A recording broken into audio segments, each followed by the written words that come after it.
In today's lecture, we will cover some topics, interesting topics. For example, a topic that is management science or management is arts, or is it a combination of both? And we will go through the arguments. First of all, we will define what is science, what is arts, and then we will examine the proposition that management is science or management is arts. I will give you examples of features of management, and we will try to find out if they fit into any rigid mold of art or any rigid mold of science. Also, we will discuss as to what are the objectives of management. What does management as a process or management as a body try to achieve? Also, we will discuss the levels of management, and I will give you example of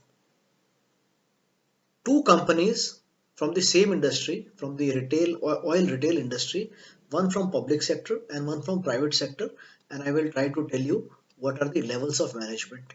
And we will discuss what is the job of top management, what is the job of middle management, and what is the job of frontline management. So this is what we will cover today. Importantly, importantly, I will give you examples from the corporate world, and we will take the theoretical aspects which are written in the books, and we would like to examine if what is written in theory is applicable in the practical world. Oftentimes you will find people saying that whatever is taught in the management subjects is all bookish. The real corporate world is not like that. My own personal experience is that while this could be true to certain extent, one cannot make a wholesale general statement to this effect.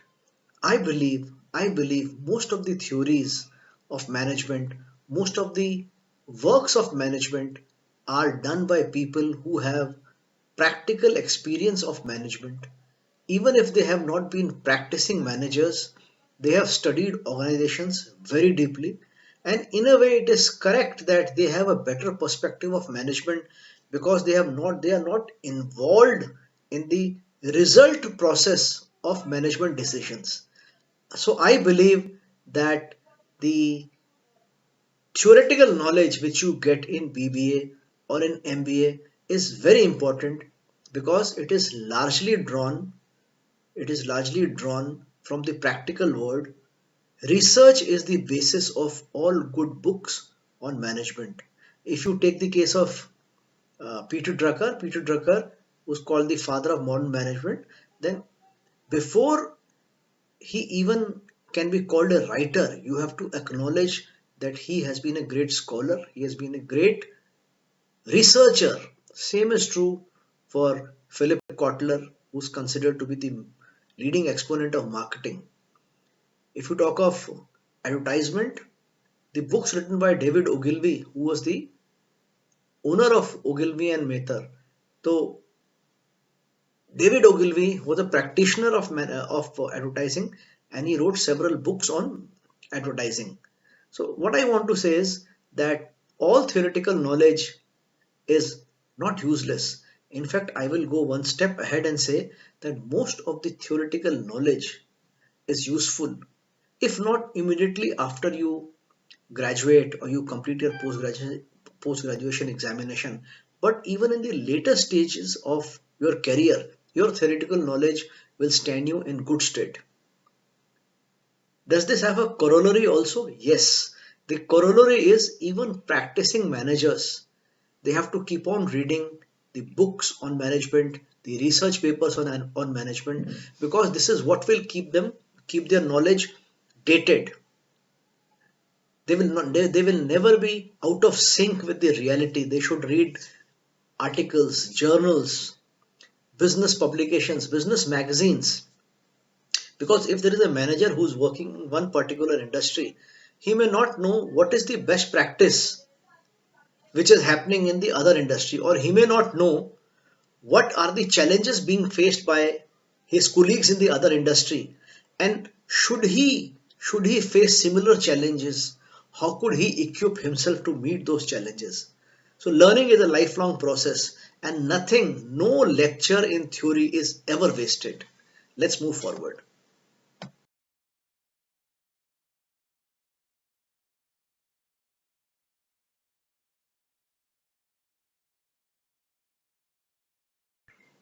So let's get into this debate, or let's rather examine this issue.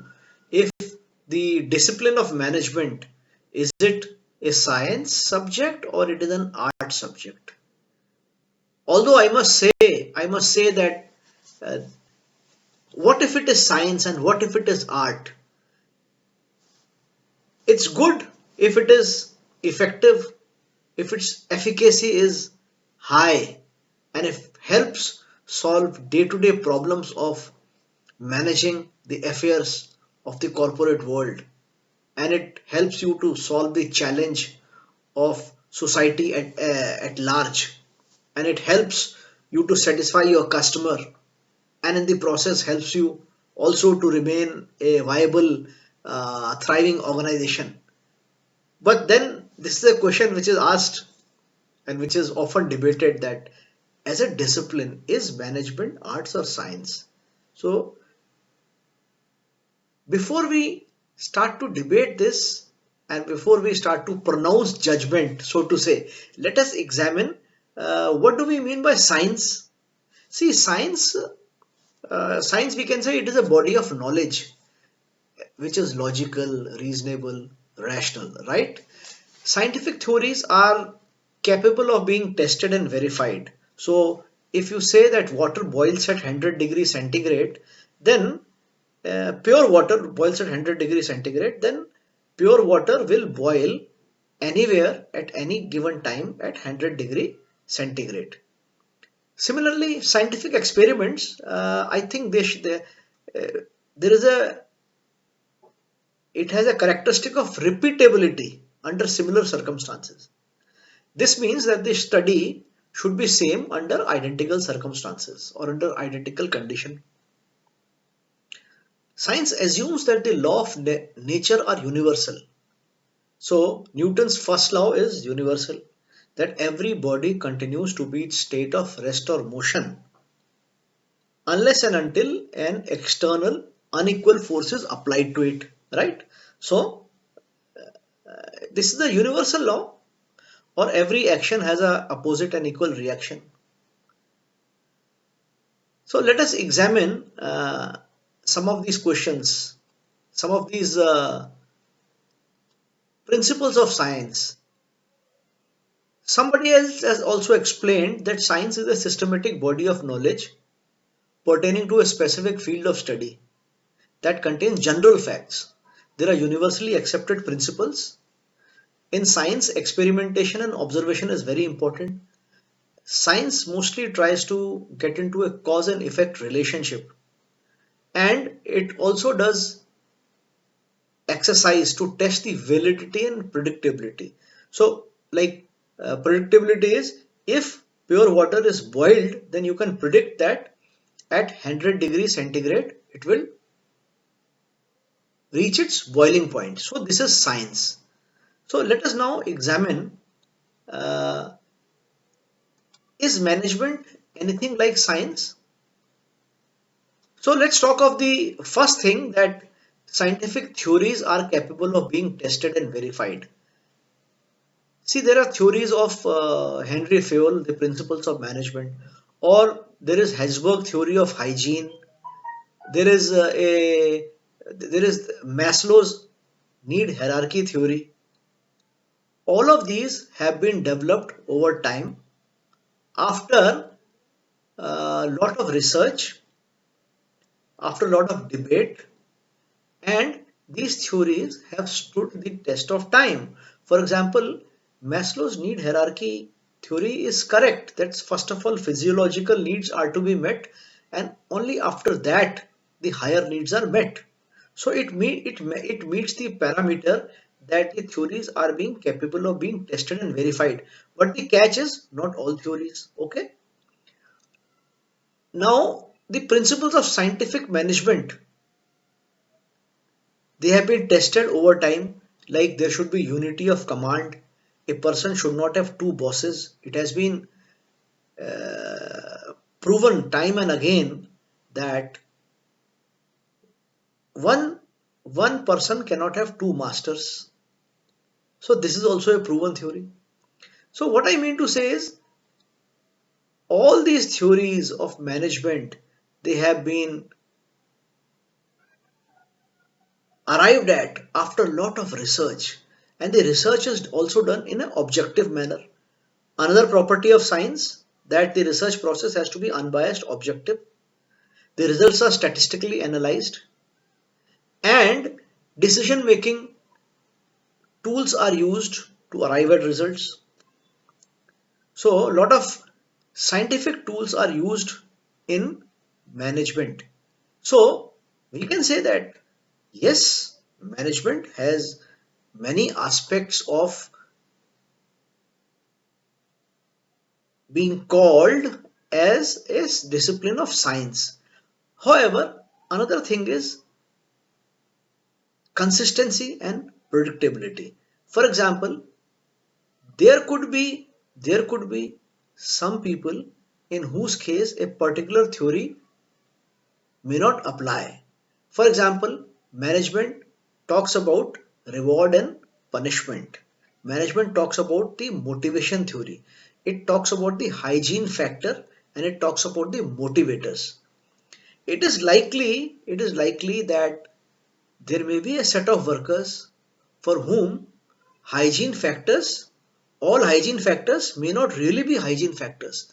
So if there is a very poverty stricken country, in that country a hygiene factor could act as a motivator for a long time. Moreover, it is also true that managers many times they use their personal intuition, their past experience and incidents in the decision making process. So unlike scientists, they don't refer to the rule book all the time. They don't completely rely on the equation or the theories of chemistry or of physics. And management principles are bound to change continuously, even on a day to day basis, due to frequent change in human behavior.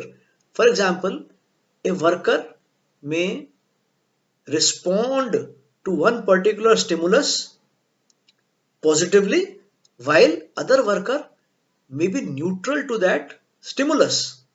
But in case of science, this is not the case.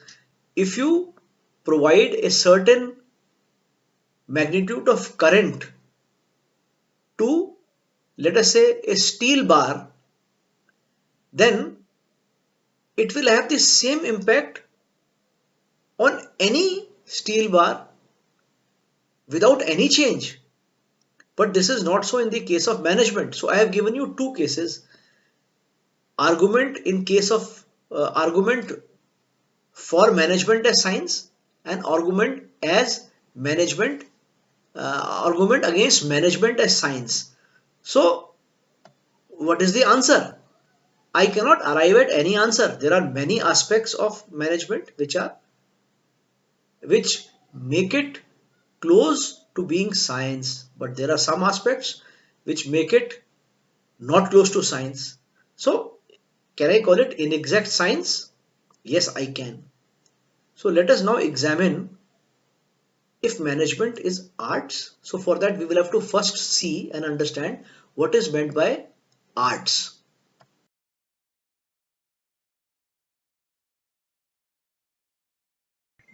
So in academics, when we talk of arts, many subjects come to your mind: literature, psychology, sociology, political science, economics, geography, humanities.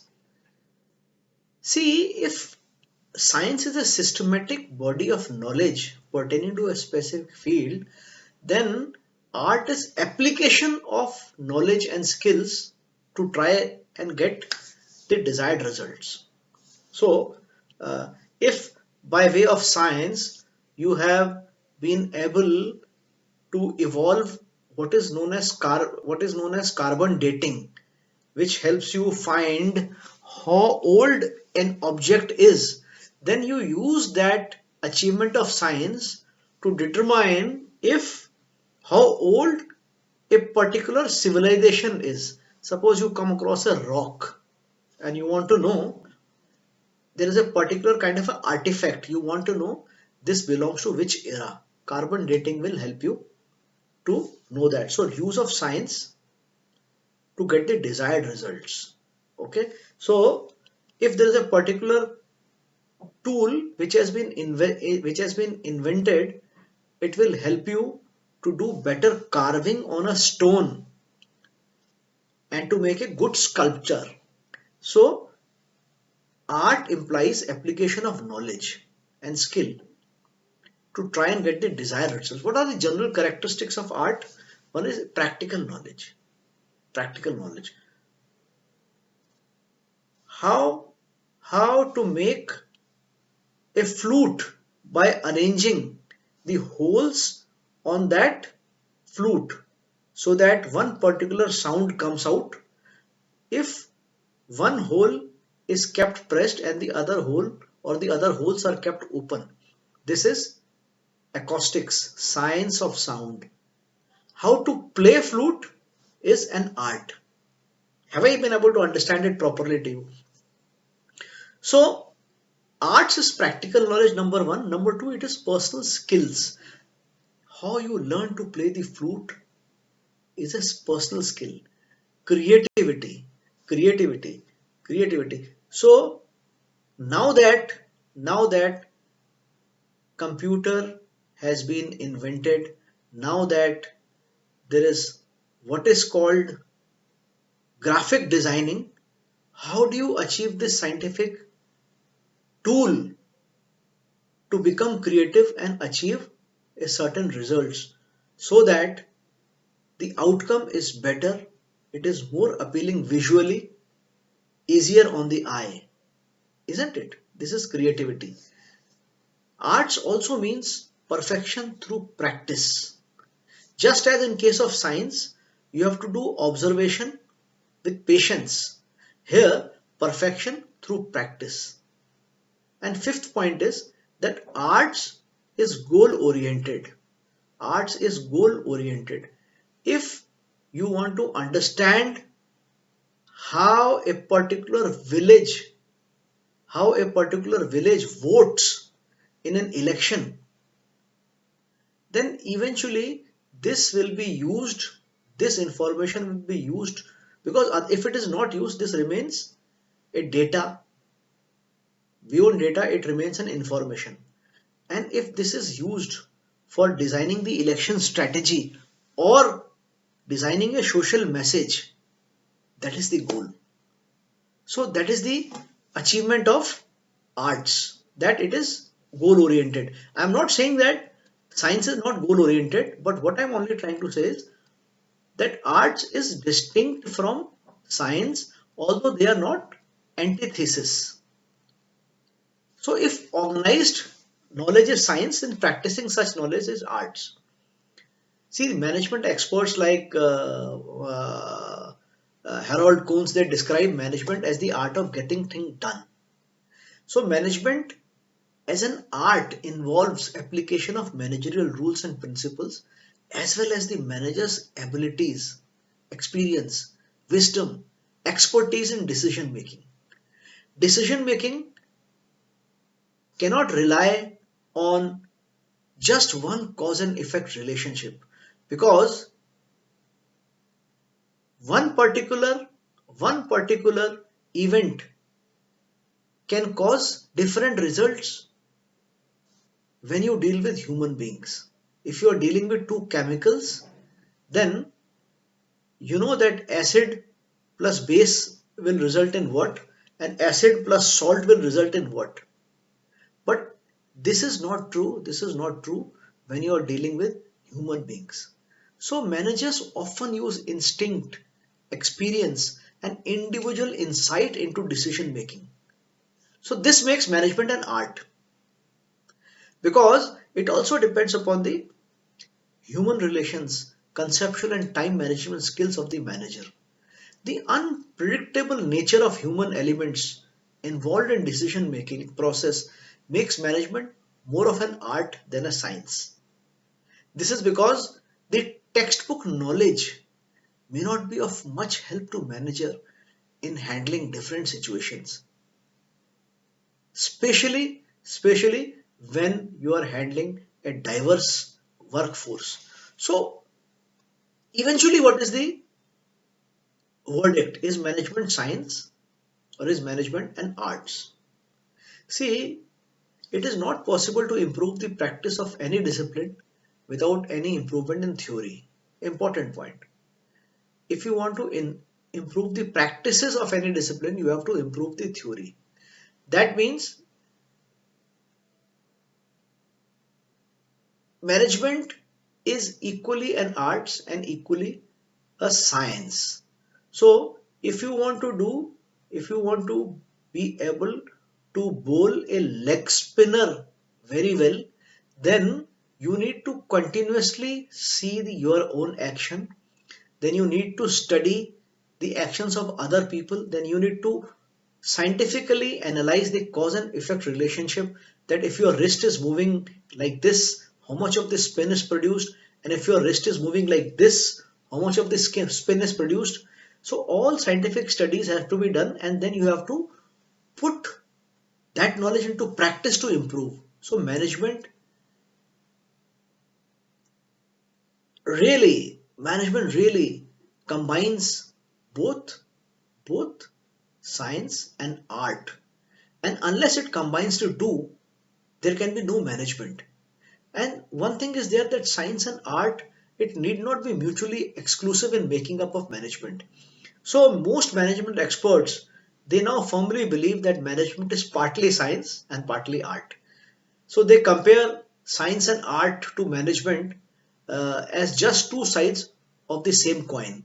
I think I have been able to answer this question, and I've been able to give you some clarity on if management is science or an art. If I leave you more confused, please go through the notes again. And I have given you a link of a very good video which tries to explain how management is both a science and an art.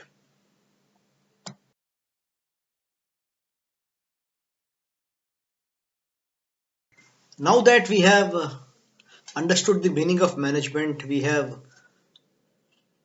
taken into account various definitions of management by great management thinkers, including a rather strange definition that management is what management does, just like money is what money does. And after having debated if management is a science or an art, and having come to a conclusion that by and large management is both an art and a science, let us now try to understand what is the larger purpose of management. What is the objectives of what are the objectives of management? As you know, objectives means something which is a kind of a goal, or a place where you want to reach after after a long march and destination.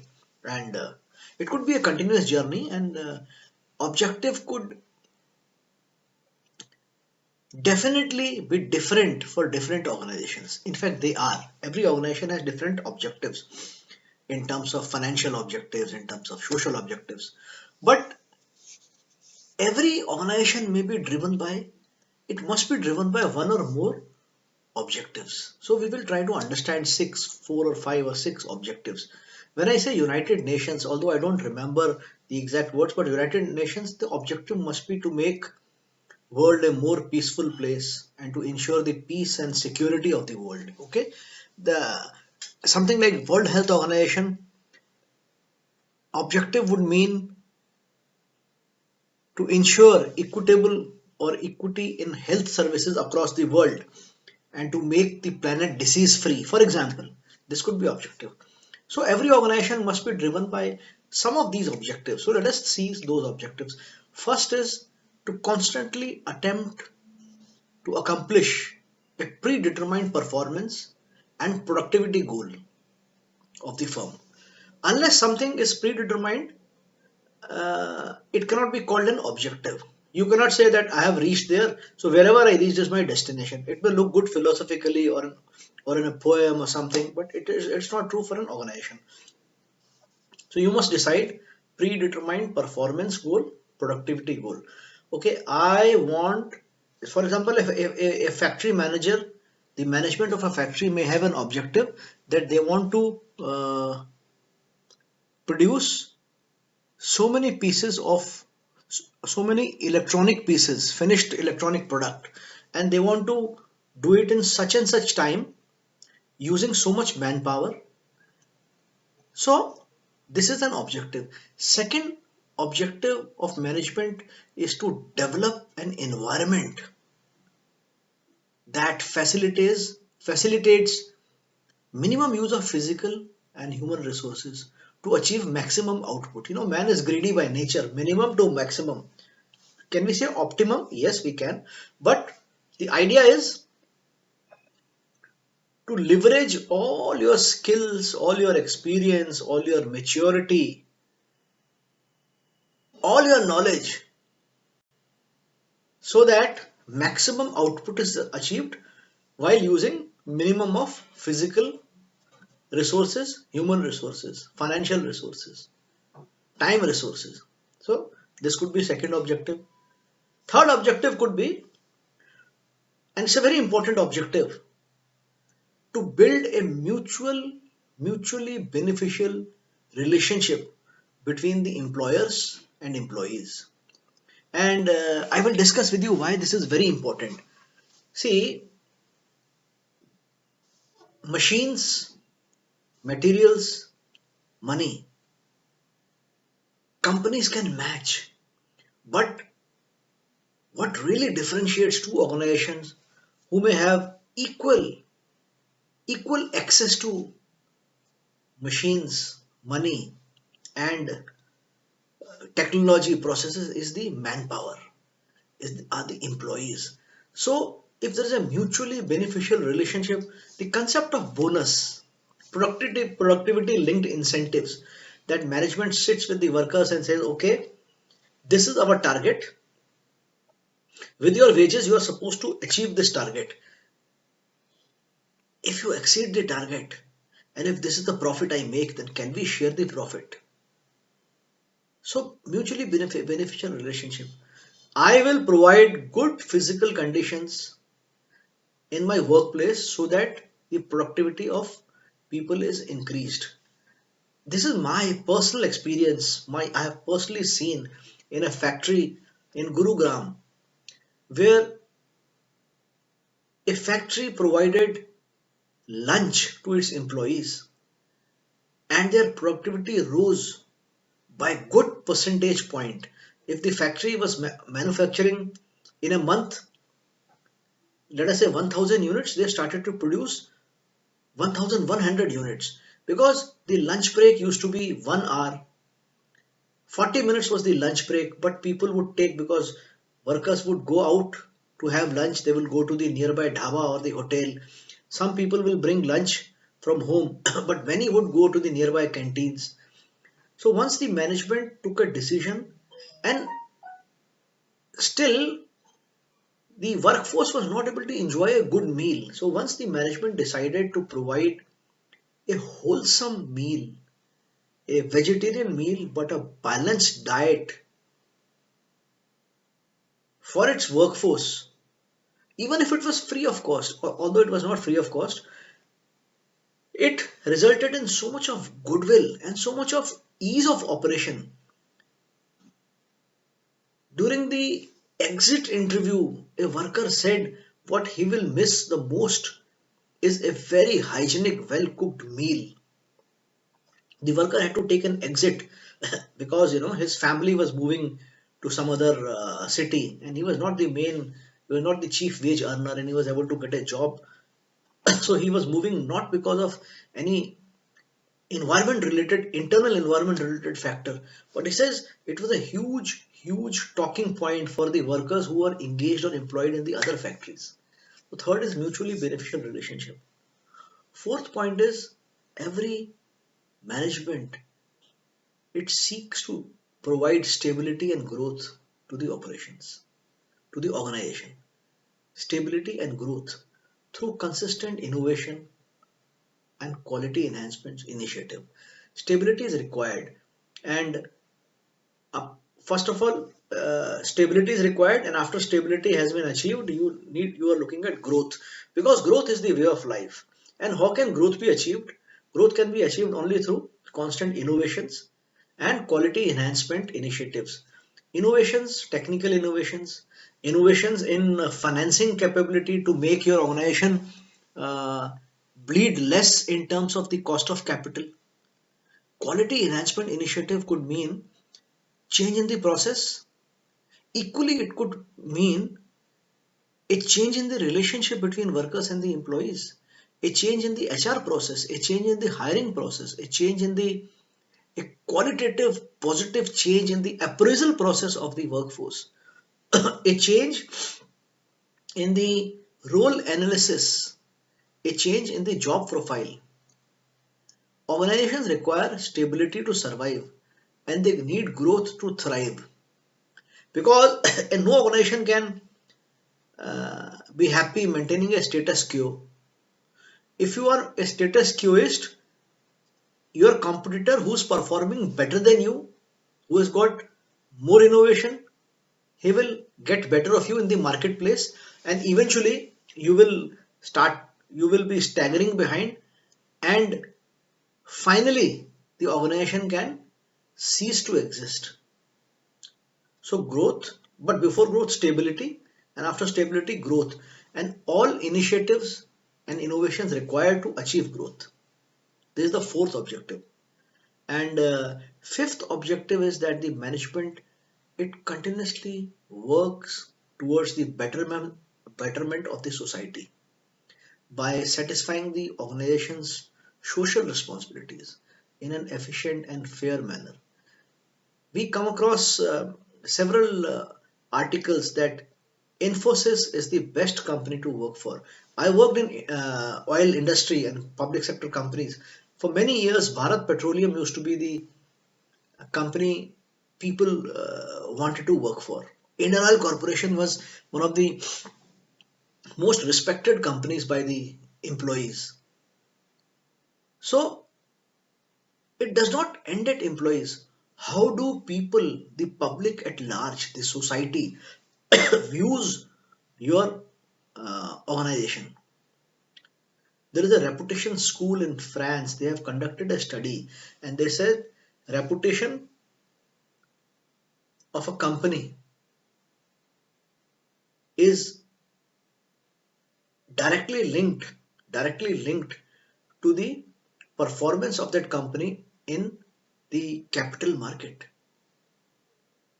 A company which is rated very high in reputation, it finds it easy to raise capital for its operations and for to finance the growth. So reputation comes by your fulfilling your corporate social responsibilities. That is why Tata's, the house of Tata, the most one of the most respected businesses in India is Tata's, or Infosys, or Wipro. Wipro. People talk of Wipro in terms of the philanthropy which has been done by their chairman, who was spending 22 crore rupees on charity every day. 22 crore everyday charity.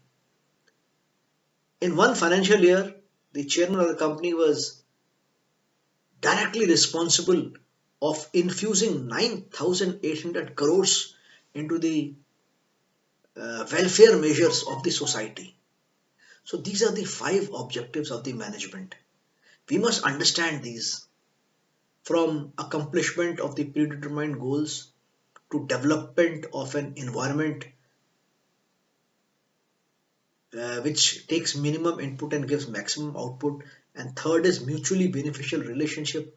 Fourth is stability and growth. And fifth is continuously continuously works towards the betterment of the society at large. I thought we must understand the objectives of management before we move further. We will talk about the levels of the management in the next few slides. We will now try to understand what are the various levels of management. And as I have shown in the pyramid, top management, middle management, and supervisory or operative management. The top management is considered to be CXO level positions: chief executive officers, chief operating officers, chief operations officers, chief financial officers, chief HR officers, chief of IT, head of IT department, company secretary. They are all top management positions.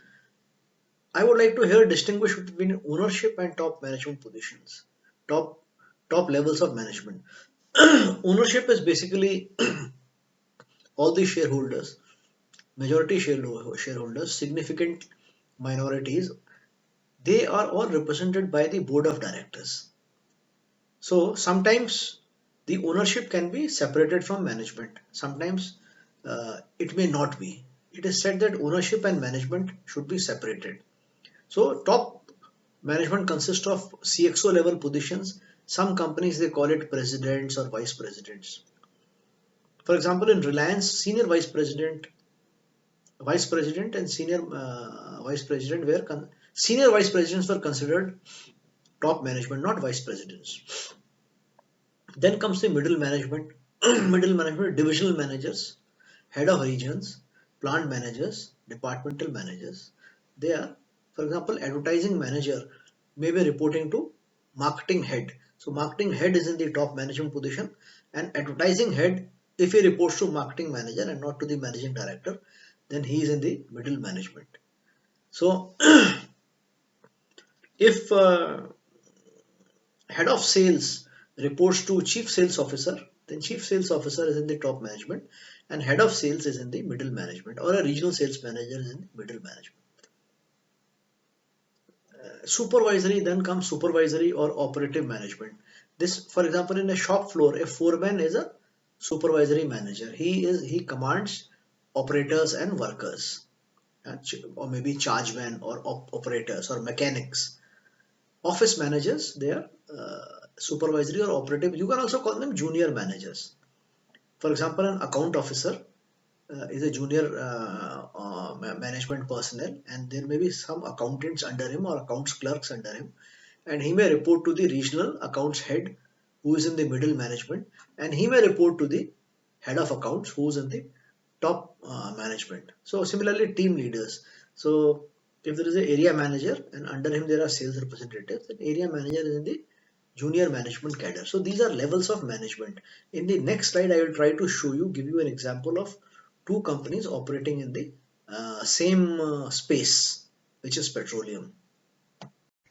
So in this slide, I have tried to show the levels of management in two companies, and this is till 2018, because I was closely interacting with these two companies till 2018, and I think more or less this remains what it is. So one company is Indian Oil Corporation, which is also a Fortune 500 company, the biggest uh, public sector company in India, and in terms of oil and gas business, the biggest company in India in revenue terms, not in market capitalization, in revenue. On the other hand, the right hand side is Reliance Petroleum. So I have tried to show the management levels here. In IOC, there are so many levels. First is I have taken in retail sales. There is one is sales officer, then there is assistant manager, then deputy manager, manager, senior manager, chief manager, deputy general manager, executive director, and director. So there are 10 levels. So if you see sales manager, assistant manager, deputy manager, and manager, many times at least sales officer, first is sales officer, AM, assistant manager, deputy manager, they do more or less the same work, and they all report. Sometimes manager also does the same work, that is to manage so many fuel stations and to be responsible for sales of so many fuel stations. And typically they report to somebody who is a division manager at the level of chief manager. But what I'm trying to say is there are 10 levels of management. Compared to this, in Reliance Petroleum, there is sales officer, there is territory manager, there is regional chief operating officer, president of the retail fuel business, and whole-time director. So only 5 or 6 positions. Whole-time director, uh, but the buck stops at president retail fuel business. He takes all the decisions.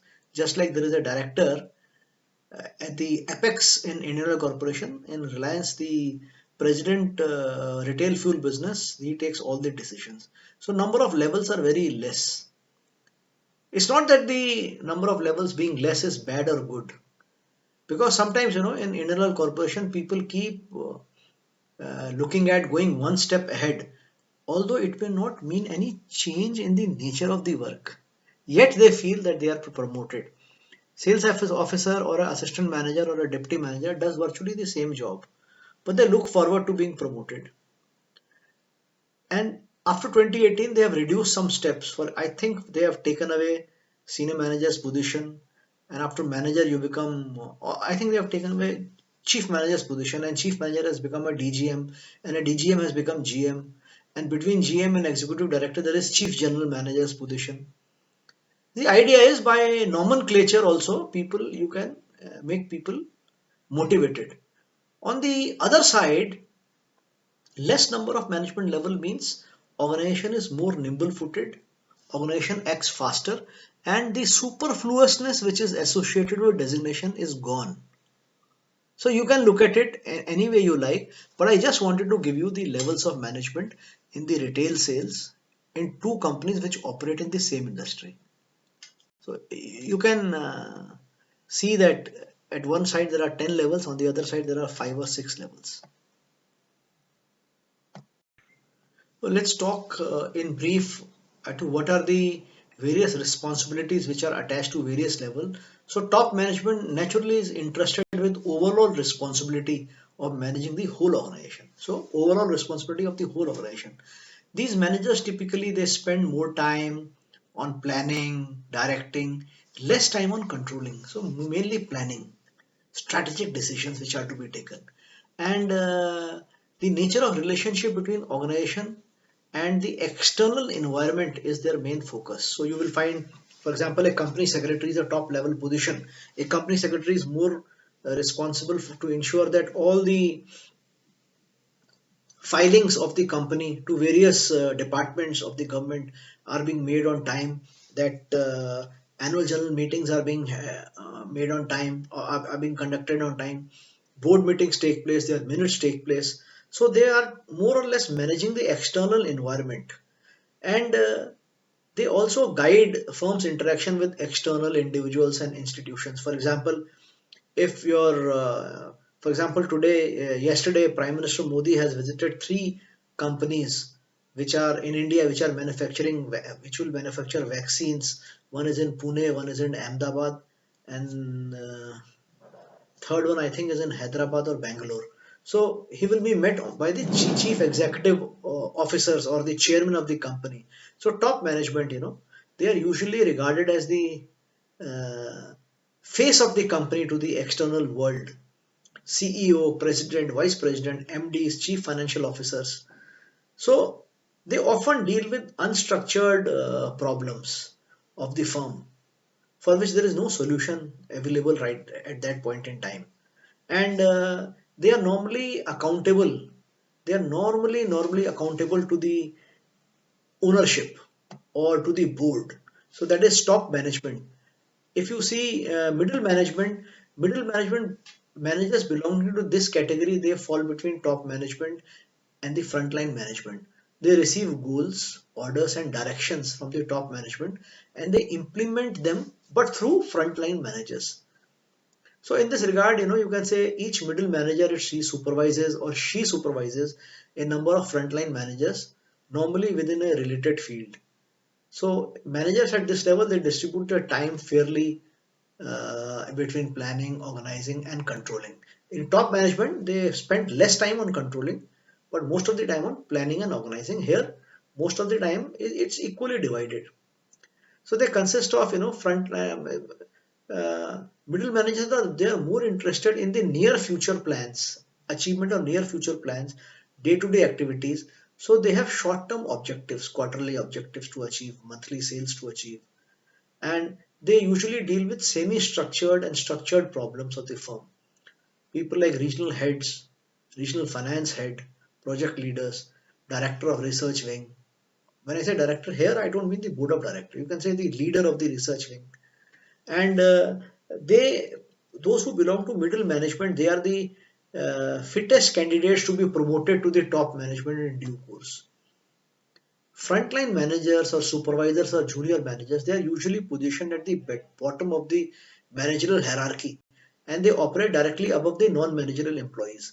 For example, a plant officer, he under him are non-officers, and he is the first frontline manager, and they serve as a liaison between the management and the workers. The primary responsibility is to execute goals, achieve results, day-to-day results. Most of their time is spent in directing, controlling. Okay, less time on futuristic planning.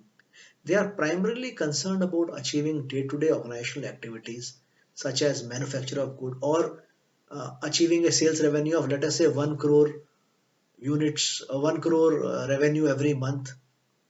They deal with the structured problems, and whenever the problem, structured problem is normally problems which are recurring in nature, and whichever you can go to a guidebook and solve that problem, or you can go into the immediate past.